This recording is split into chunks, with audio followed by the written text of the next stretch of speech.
Ciao from Assisi, Italy, where I am marking nearly the halfway point of my Europe voyage. I arrived on March 24th and I will depart on May 22nd. So here I am on April 20th, considering what this journey is about, what it has been, and what it will be.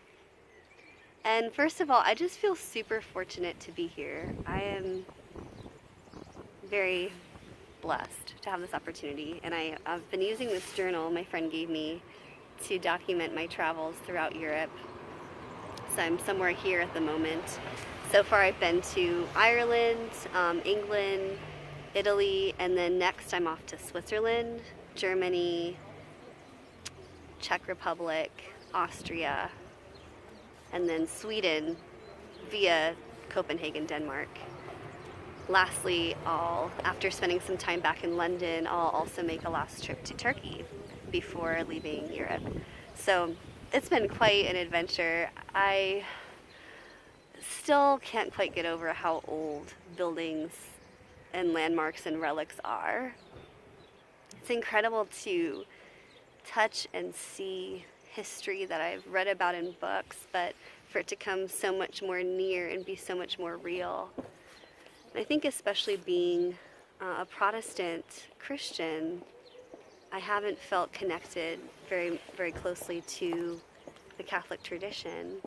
But these last 2 weeks I've been on pilgrimage with intervarsity groups, first in Ireland with students learning about the life of St. Patrick, and this last week with staff and donors learning about the life of St. Francis and St. Clare. And I'm really in awe of these figures because they had such a burning passion for Jesus and such a prophetic witness in their day that their impact still shines and still reverberates 1400, 800 years later. And it makes me question and consider, what life am I living? How will I leave a mark for Christ? Because really there's no purpose, there's no meaning. No matter how many beautiful places I get to travel, how many countries I get to live in, how many incredible people I get to meet, or famous people, or how much wealth I acquire, or stuff I amass, there's really no purpose in life besides knowing Jesus, knowing the Creator God who made all these things, Jesus the Savior who rescued us from our own depravity and darkness and confusion and lostness and showed us the way to life, and the Spirit that lives in us that is really our most incredible possession, the power that raised Christ from death living in me. So I think in addition to learning about my own ethnic identity and the spiritual historical roots of colonization, which are happening pretty organically as I go from place to place, the other thread of this journey that's emerging is one of church history.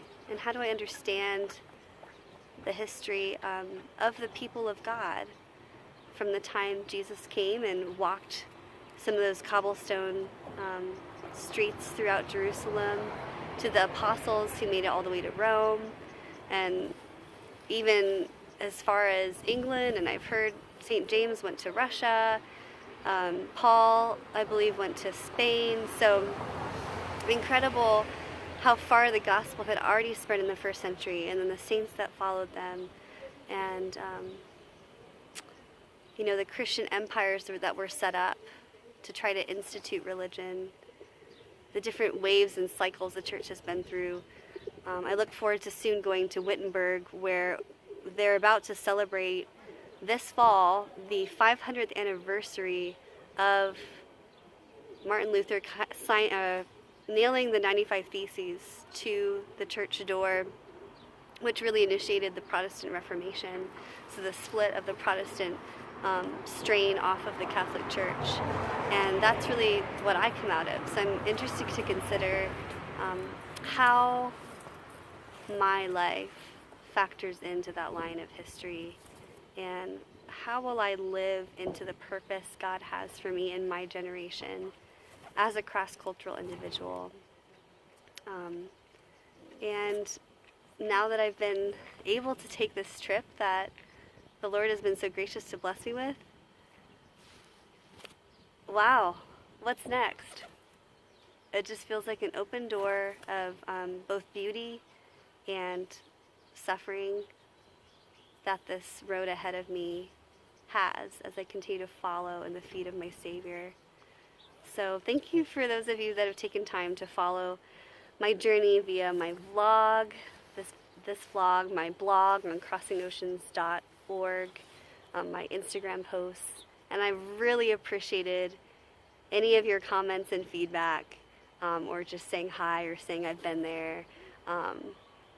It's good to know I have companions on the journey, even though we may be thousands of miles apart.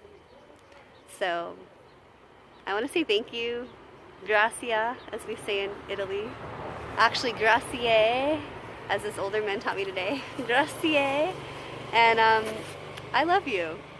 I love you, people of God, my family. And I will see you on the voyage. Ciao.